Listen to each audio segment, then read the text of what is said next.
Kumusta mga kaibigan, maligayang pagdating sa aking channel.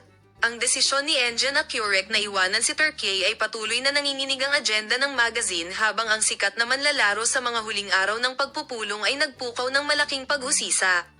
Habang hindi pa ito kilala bago umalis sa Istanbul, sinasabing may mga makabuluhang pag-unlad sa likod ng mga eksena.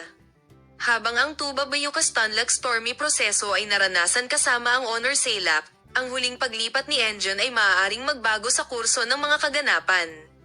Ayon sa impormasyon mula sa malapit na mga mapagkukunan, ginanap ni Engin Akurek ang isang mahiwagang pagpupulong sa isa sa mga pinakamarangyang hotel sa Istanbul kagabi.